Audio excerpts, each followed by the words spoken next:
سال کے بعد اس مشاعرے کے بانی انجمن فروغ ادب بحرین کے روح رواں اور بڑی باریکی کے ساتھ شاعروں کو بھی دیکھتے ہیں اور شاعری کو بھی دیکھتے ہیں، اور ان کی سوچ بھی ماشاءاللہ اب جوان ہوتی جا رہی ہے۔ جی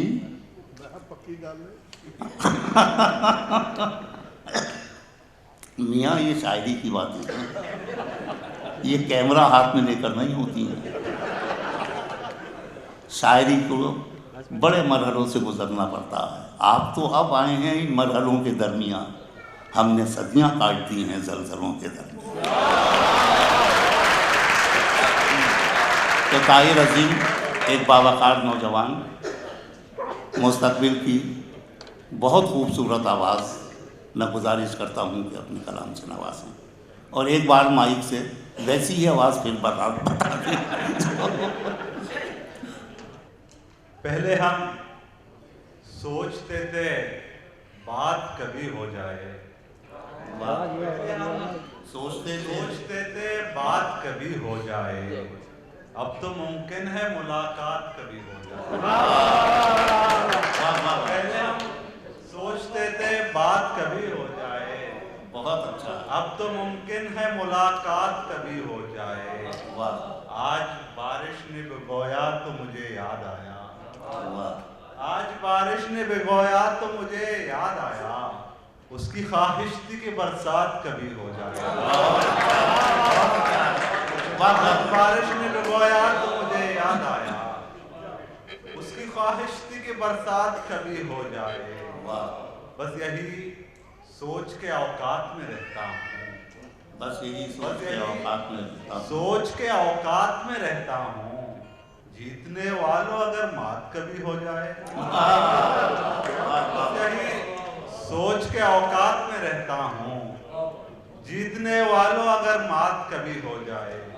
ایک غزل کی چند محبت سے گزر جانا ہمارا، محبت سے گزر جانا ہمارا، نتا آسان مر جانا ہمارا، نتا آسان مر جانا ہمارا، وہاں جب منتظر کوئی نہیں ہے، وہاں جب منتظر کوئی نہیں ہے، نہیں بنتا ادھر جانا ہمارا، وہاں جب منتظر کوئی نہیں ہے، نہیں بنتا ادھر جانا ہمارا۔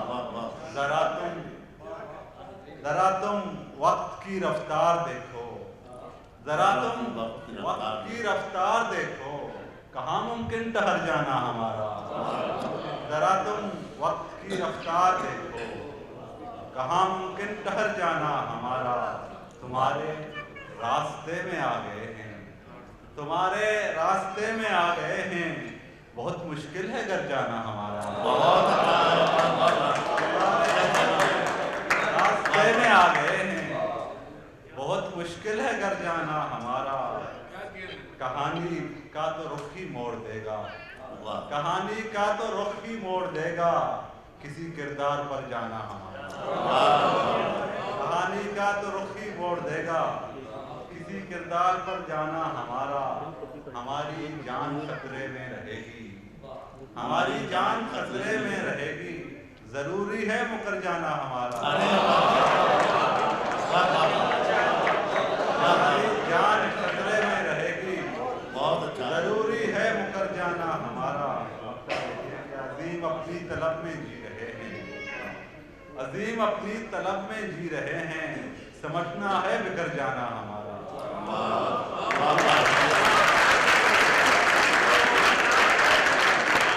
بہت عمدہ شاعری، اعلیٰ درجے کے اشعار، فکر کی بلندی، فن کی سمجھ اور ان کے امتزاج سے جو چمک ملتی ہے، اس سے سجی ہوئی جناب طاہر عظیم کی دونوں غزلیں مبارکباد پیش کرتا ہوں، اور آپ کو بھی مبارکباد اس لیے کہ اردو کو زندہ رکھنے کے کئی طریقے ہیں۔